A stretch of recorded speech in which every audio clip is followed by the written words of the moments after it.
Good morning, guys. This is the last day in Antarctica. The weather is, looks pretty gloomy out there. And to be honest, the weather on this trip hasn't been spectacular. There's lots of spectacular sights that have happened and things that have happened, but the weather has been a bit of a battle. But that is how it is, I guess, in Antarctica. And looking out the window, it looks like at least it's not crazy windy, and we should be able to do a landing today. At least one. As has kind of been the case in Antarctica, I'm going to leave the vlogging camera behind, and I'm going to just share B-roll with you, because it's kind of hard vlogging, leading a group of photographers, and cruising around on Zodiacs and things like that. So here's some B-roll and me telling you what's happening today. But first, today's video is sponsored by Squarespace.com. Squarespace is an awesome place for photographers, or anyone really, to build a professional-looking website really quickly. There are a lot of community-driven aspects that go beyond building the website as well. For example, you can make a gated community area to both earn revenue and connect with your audience. And if you're looking to streamline your photography business, there are loads of options to integrate third-party e-commerce programs, which allow you to take payments, manage inventory, promote products, and even streamline your bookkeeping and accounting. Of course, all of this is a bonus beyond the beautiful and easy-to-use Squarespace website templates they're known for. So, head to squarespace.com/BrendanVanson for a 10% discount on your first purchase. We stepped off the ship into overcast skies, but within a breath, some light pushed through and left us in a light-soaked iceberg graveyard dancing in colors. Kayakers from our ship floated through the near-perfect reflection, making for a decent photo and a great way to start our last full day in Antarctica. The water was so still you felt like you could walk across it. Eventually, it led to a perfect reflection of some seals.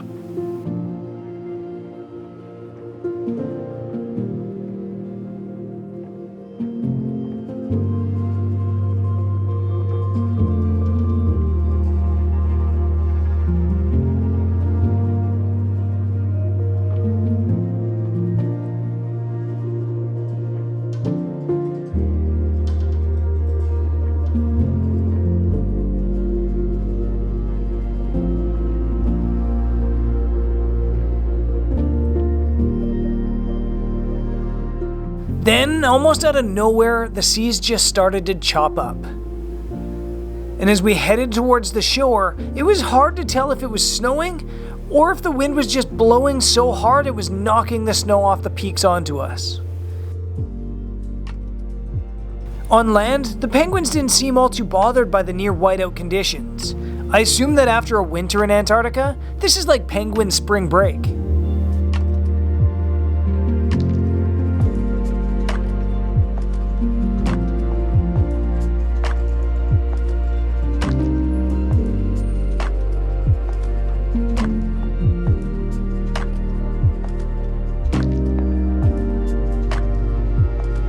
Sure, they got a little dirty, but that's nothing a quick bath can't solve.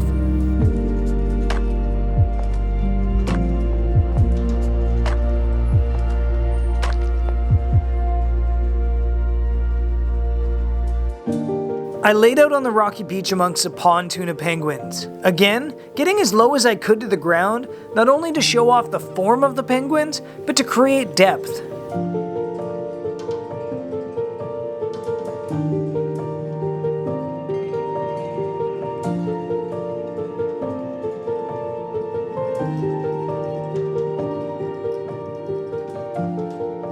The snow was blowing in and out, and eventually the Polar Latitude staff whipped into a sense of urgency.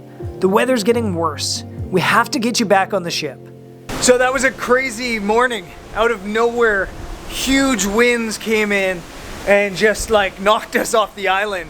In fact, it was like 25 to 35 knot winds.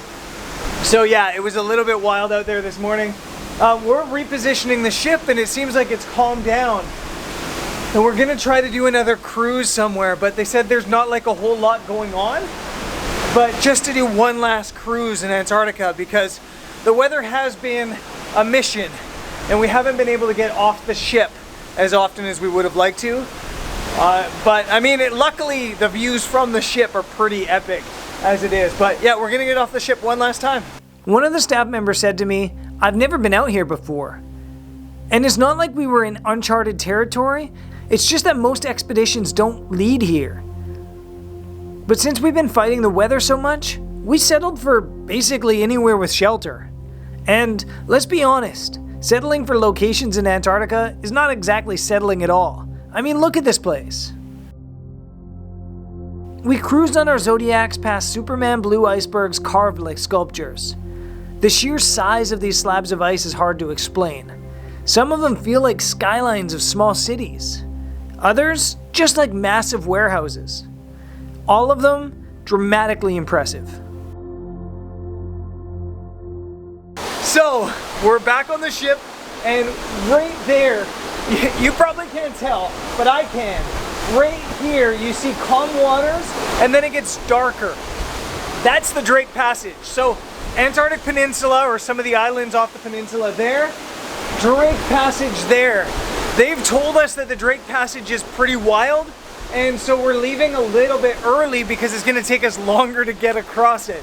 So we've had wild weather on this trip, and now it looks like we might have a bit of a wild Drake Passage. They're saying 6 to 7 meter swells. I don't know what that is in American. 20 foot maybe, and heavy winds across the port side, I believe, or maybe starboard side. I can't remember which way they said it's coming, but straight across the boat. So I think it's going to be a bit of wild seas.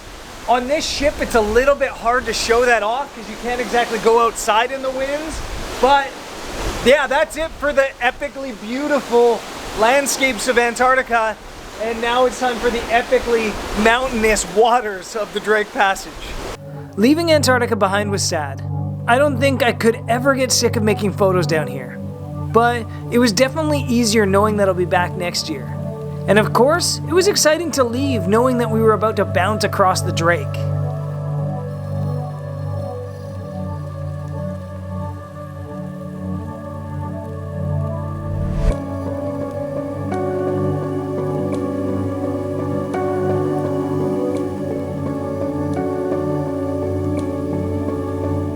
Unless you're up in the crow's nest, it's impossible to show the sway of the ship through the waves on the Drake Passage. Unless you have the camera rolling at all times, it's nearly impossible to catch those crazy moments where a wave rolls up over the dining room window on the 4th floor. Or when a wave splashes your window up on the 7th. But here's an attempt to film some audio in the wind to give you some perspective on what it was like.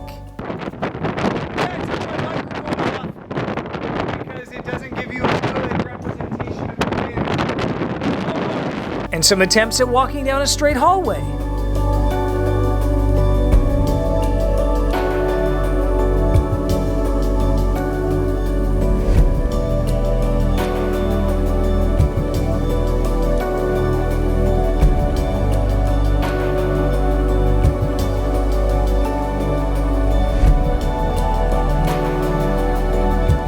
And I mean, look at the lean on this ship.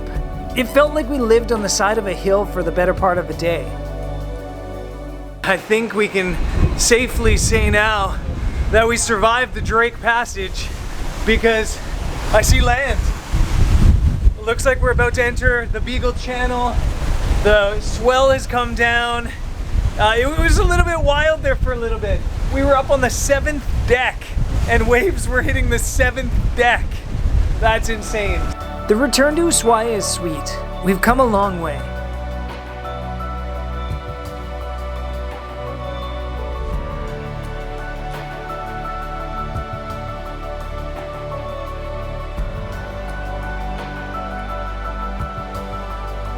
And as we disembarked and headed into Tierra del Fuego National Park, I had the chance to reflect on how far I've come. 12 years ago to this day, I was sat down exactly here. I was $40,000 in debt, no career, no direction, and no real clue about where my life would take me. The following decade, I grew so much. But it's been a tough 2 years. At times, I felt like so much of my hard work of the past decade was erased by the pandemic. So much of what I built just got washed away. But then moments like this remind me that no matter how many steps back I make, nothing can ever take away that journey. that's going to be it from the Antarctica footage. I'm just editing the last video while drinking a coffee. The trip was hilarious. Hilarious might not be the right word, but the trip was incredible. And it's kind of funny, not hilarious, but funny, that we had, let's say, pretty bad weather on the trip. I'd say we had half the landings and excursions of a typical trip, and that's just me comparing to the last trip I did.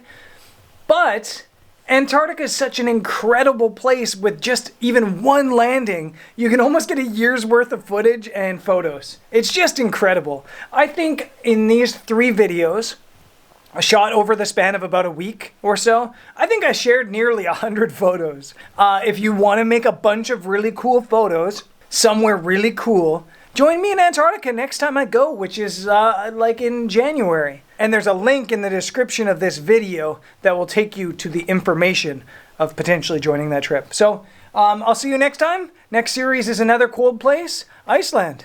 Peace.